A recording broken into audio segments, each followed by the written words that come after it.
Hello there. Welcome to Just the Discs. We talk about Blu-rays here, and for this little episode, we're going to talk about some Blu-rays from Kino, but I've tried to curate slash group them into kind of a cult movie kind of package here. I know sometimes we just put a bunch of these movies together because they came out together, but sometimes I like to, and I do that a lot myself, but sometimes I like to try and look at what I have and put them together into a group and go, okay, these kind of go together here, and thematically, maybe I can make this work as a group. So these are all relatively recent releases from Kino Lorber and its affiliates, and I'm going to start with this one here, Coming Apart, from 1969. This film is a really powerful film. We talked about this on Pure Cinema. My co-host Elric Kane picked this as part of our 60s cult movies episode. So if you want to go back and listen to that episode, that's where this one comes up. This is a new Blu-ray for this film. And the film is about, it's about a psychiatrist secretly filming his female patients as an experiment, and he's sort of pushing them and himself in this certain way to sort of induce a mental breakdown. And so it's one of those films that's like, it's not like too many you've ever seen. You know, ultimately it is a thing where you will you'll recognize this kind of verite style from the period when we're getting films like David Holzman's Diary, and there's a couple verite films that are like this sort of confessional cinema. The thing that's unique about this one is that you'll get this look at the psychiatrist's apartment, right? And that's Rip Torn. I should have led with that. Rip Torn plays this psychiatrist. You can see him on the cover there. It's one of the great performances he's ever given. And the film is set up as basically not a single take, but a single camera position. So the camera is sitting, I guess, in a mirrored box in the room with the actors, and we're seeing like bits of the film play out, little bits of scenes play out, with each of the women that he has in the room with him. He's obviously a very morally bankrupt kind of psychiatrist in that he's often getting intimate and sexually involved with his patients, but it's a unique portrait of a man's mental breakdown. And the performance by Rip Torn is truly, it's just ridiculously powerful stuff. Tough to watch in parts, but really a guy putting it all out there, absolutely. And so it's one of those performances you'll see and will definitely stand out to you in that way. But again, the film is a bit bleak in terms of what's happening and the descent mentally of all the characters in the film, certainly Rip Torn's character. But yeah, it's just one of those movies that you watch it and you just can't help but be compelled by the story, ultimately. The back says, Rip Torn gives one of the great screen performances as a psychiatrist secretly filming his own mental breakdown in Milton Moses Ginsberg's classic exploration of dark eroticism and self-referential cinematic form. Anticipating the cell phone diaries of today, the entire film is shot through a mirror from a single hidden camera in a one-room apartment. Over the course of several personal encounters, Joe, that's the psychiatrist, becomes aware of his own reflection, documenting his own emotional disintegration. Although entirely scripted, this fierce, frank, and explicit film seems improvised. The acting is so explosive, it seems uncontrolled, and the sex scenes have been described as real and pornographic. In dramatic opposition to Hollywood's narrative filmmaking aesthetic, Ginsberg calls attention to the presence of the camera, abandoning cinema's omniscient eye for a deliberately conscious camera eye. Truly ahead of its time, Coming Apart remains a visionary and transformative piece of American cinema. Well said on the back of the Kino Lorber Blu-ray. Yeah, that really encapsulates what this encapsulates what this is and what you will get from it. It's truly one of those experiences that you have to watch it to understand the power of a performance and the rawness of it. And again, like it says, it's all scripted. That's something Milton Ginsberg emphasizes in the Q&A that we get to see on this disc. It feels lived in. It feels improvised. It feels like the conversations are just happening and we're really eavesdropping. And that's one of the great sort of things about the movie is it feels weird to be in the room with such, again, intimate things happening, between people. But it's truly one for the ages. Unforgettable film. Has a bunch of features here. We have from the Paris premiere, an interview with Milton Moses Ginsberg from 2004, 3 minutes. Rip Torn Memorial, filmed at the Actors Studio, 2019 excerpt. Coming Apart 50th anniversary interview, 31 minutes. I can't remember which New York cinema this is filmed in, but it's a Q&A. The camera's a little flickery because it's trying to adjust to the dark, but it's a very frank and well done Q&A from Milton Moses Ginsberg. He even gets emotional in the midst of it because he's talking about the film and how it is a combination of influences, things like Antonioni and Alan Rene, but also his own real life. Apparently, he says he lived all of these scenes in some form or another. He's fictionalized them and I guess made them a bit more dramatic maybe, but there's a lot of him in this movie, which is alarming and interesting as well. Also included, we have Kron, Along the Avenue of Time, 2020. I think it's actually a 45-minute experimental feature from Milton Moses Ginsberg, so you get an extra film there. And then another Malanga in a Lonely Station, 2020, 5-minute short.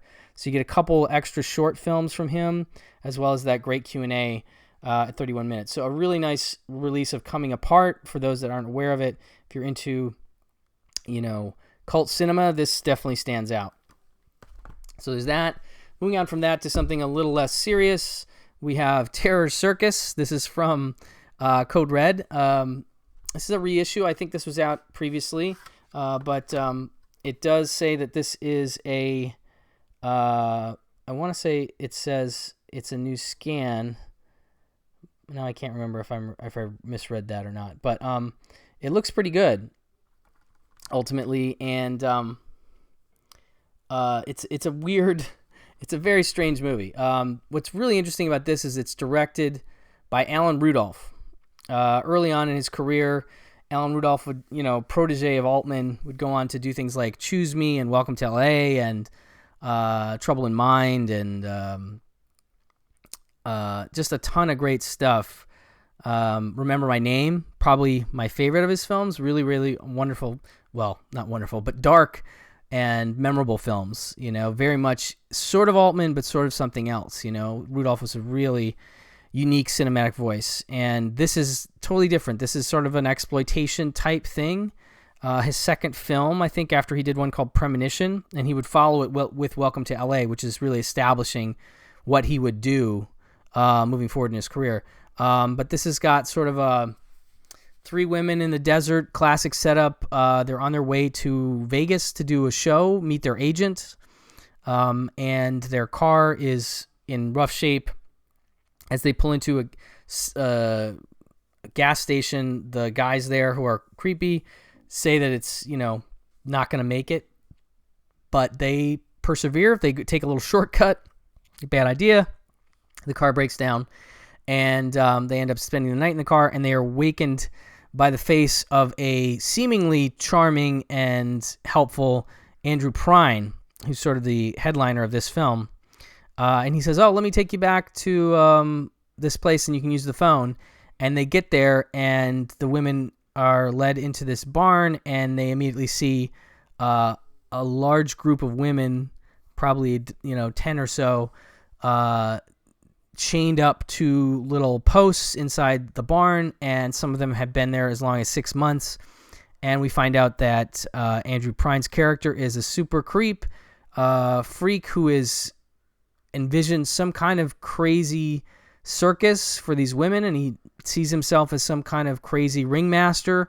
He actually gets dressed up as a ringmaster and whips them, and it's a dark movie, very dark stuff. And so it becomes a matter of like trying to escape, but there's things like a cougar or some kind of mountain lion that he sicks on them, and a mutated guy because this is near a nuclear testing area that comes out. So there's weird monster stuff and all kinds of bizarreness in this movie. And the prime characters definitely unpleasant. And the movie becomes a little bit unpleasant at points, but an interesting, exploitation effort, if you will, from Alan Rudolph.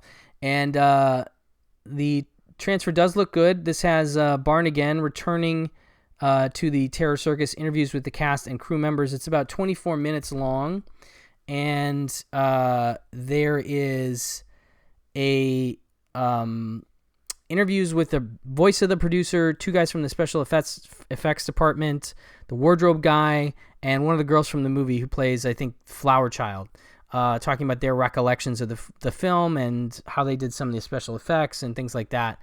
And it's a nice little, sort of making of a little bit in a way. And so that's included as well on this disc. So that is Terror Circus. Next up we have one called Mysterious Island of Beautiful Women.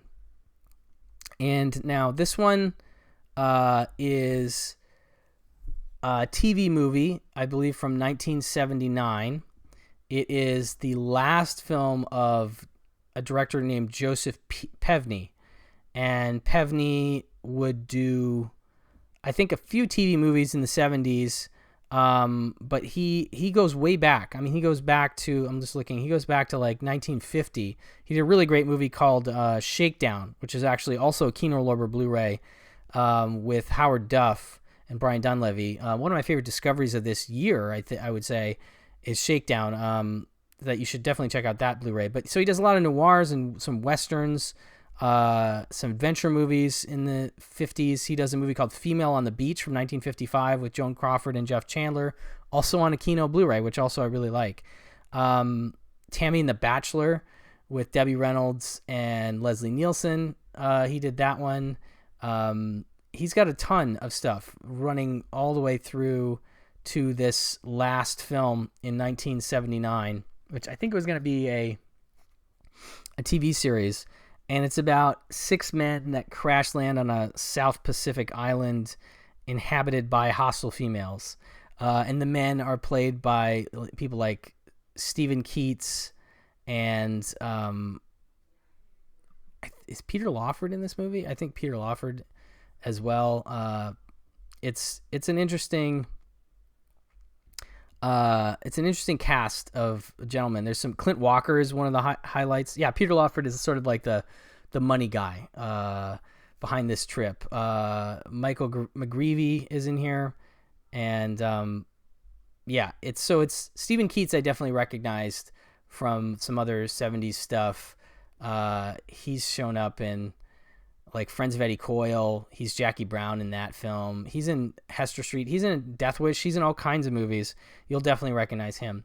But anyway, so this is an interesting TV movie. They set up the idea that these young girls are escaping from this sort of, not military war type situation. And I guess they crash land on this island. And then this group of guys on this trip end up on the island as well. And the back says, is it a paradise or a deadly trap? On the mysterious island of beautiful women, a.k.a. Island of Sister Teresa, an all-male crew makes an emergency landing on an uncharted island and finds itself at the mercy of fierce women who will defend their homes and their shrine to the mystical sister to the death. Meanwhile, both sexes are menaced by malicious warriors known as the Head Choppers, written by Gary Sherman, Deathline, Poltergeist 3, directed Vice Squad. Big fan of Gary Sherman. Dead and Buried. And Sandor Stern, who did the Amityville Horror. This savagely entertaining made-for-TV adventure was the final film from acclaimed director Joseph Pevney. The wonderful sun-soaked cast includes Stephen Keats, Jamie Lynn Bower, Jane Kennedy, Rosalind Chow, Deborah Shelton from Body Double, Peter Lawford, and screen and television legend Clint Walker. So this one it's an interesting, mostly adventure, but has elements of exploitation and horror, and fascinating movie. Really one that, I love these TV movies that Kino's been putting out. Now, this is a brand new 2K master. However, there's a warning at the beginning of the film that says that it's been taken from, I want to say, multiple prints.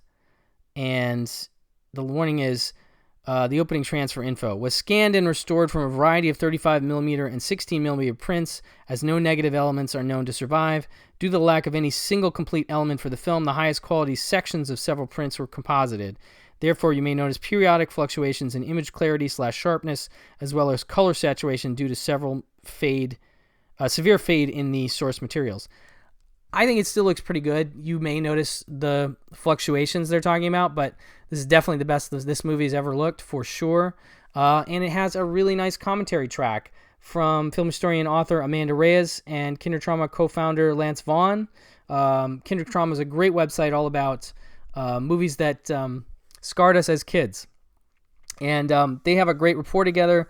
Amanda does a lot of these TV movies. She's written the book, a book on it. Are You in the House Alone? A TV movie compendium, and it's a wonderful track. And I loved getting that as a bonus on this one to a movie that I hadn't even heard of until this Blu-ray came out. So, very interesting TV movie from 1979, 4x3, 133-1, presented here.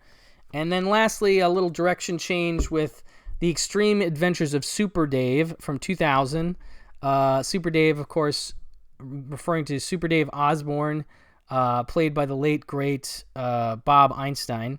Bob Einstein, of course, the brother of Albert Brooks, and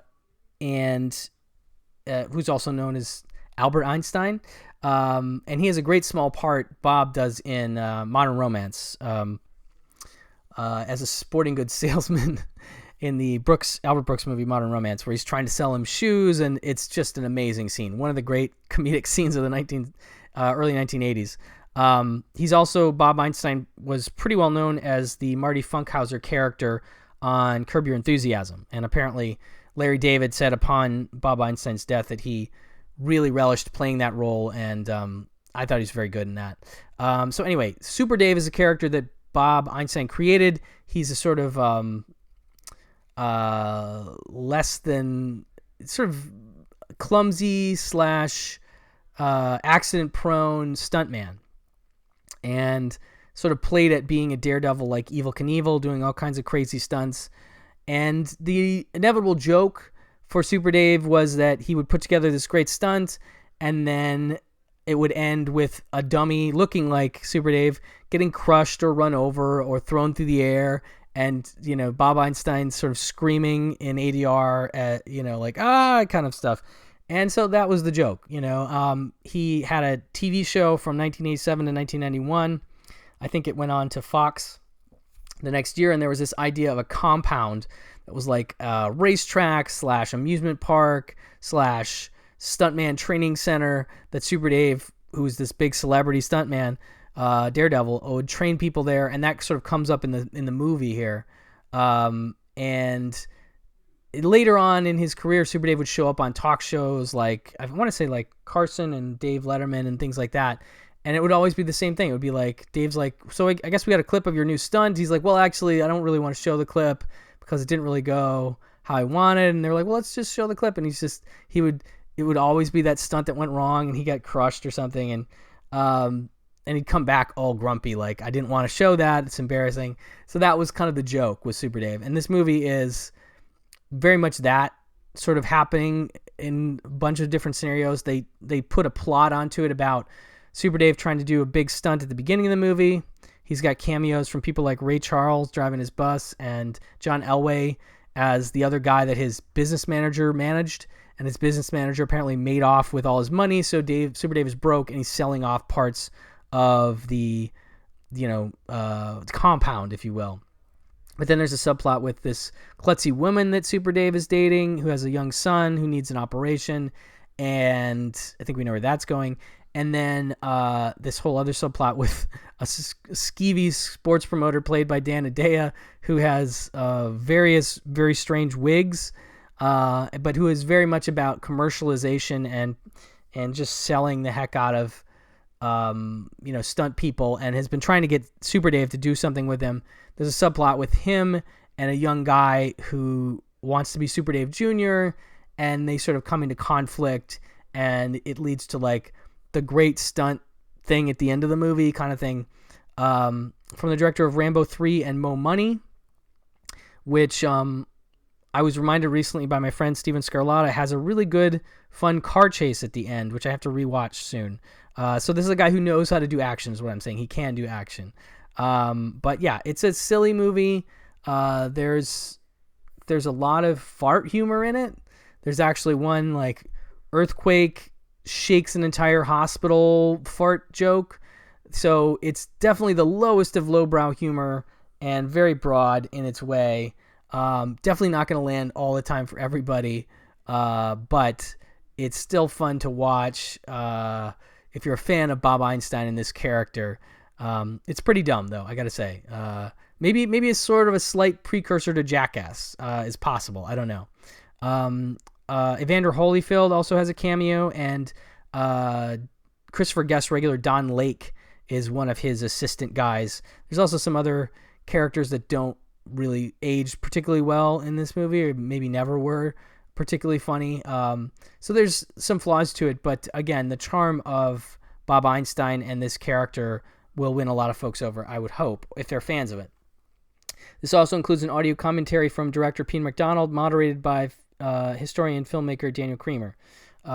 So you get a little commentary track on top of that, and some love for Super Dave.